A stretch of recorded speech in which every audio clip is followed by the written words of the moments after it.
Hello friends, नमस्कार. कसे आहात फ्रेंड्स? आनंदी राहा फ्रेंड्स.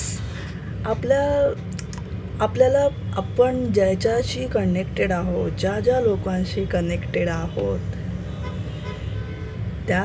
ती लोक आपल्या भावनांची कदर करतात का हो? आपण त्यांच्या भावनांची कदर करतो का? कधी कधी कसं असतं ना फ्रेंड्स, आपल्या जवळची माणसं, आपल्या जवळची व्यक्ती, त्याच्या आयुष्यात जे जे घडत असतं, समोरच्याच्या आयुष्यामध्ये जे जे घडत असतं, त्याचा परिणाम आपल्यावर सुद्धा होत असतो. त्याच्या मनावर जर परिणाम होतोय, जवळची व्यक्ती आपल्या, त्याच्या भावनांवरती जर परिणाम होतोय ना, तर आपण त्यांच्या जवळ असल्यामुळे आपल्या भावनांवर सुद्धा परिणाम होत असतो.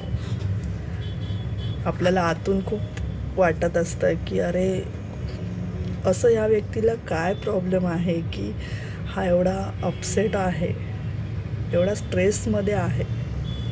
आपल्या भावनांवर सुद्धा परिणाम होतो आयुष्यामध्ये त्या समोरच्या व्यक्तीमुळे.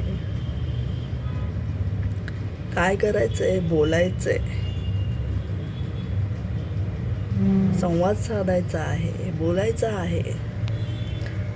आपल्यावर परिणाम करून घ्यायचा नाही आहे.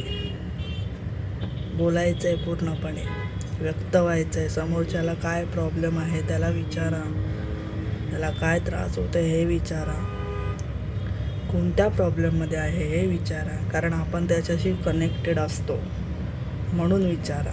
आपल्याला त्रास होऊ नये म्हणून विचारायचं आहे. तुमची जवळची व्यक्ती आहे ना, तर समोरच्याला विचारा, त्याला व्यक्त होऊ द्या.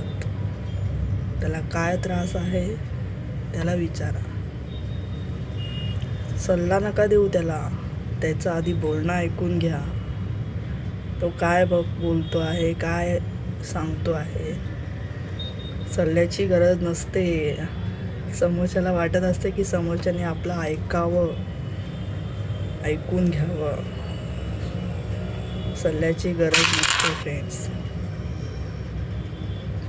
बोलायचं आहे समोरच्या व्यक्तीशी, पूर्णपणे ऐकून घ्यायचं आहे. कोणता प्रॉब्लेममध्ये आहे आपण सोडवण्याचा प्रयत्न, जर तुम्हाला योग्य करता येत असेल तर तुम्ही त्याचे प्रॉब्लेम सोडवण्याचा नक्की प्रयत्न करा फ्रेंड्स. सोडवायचं आपल्याला. तुम्हाला जर करता येत असेल तर नक्की बोलून बघा, व्यक्त व्हा, समोरच्या व्यक्तीशी व्यक्त व्हा. थँक्यू.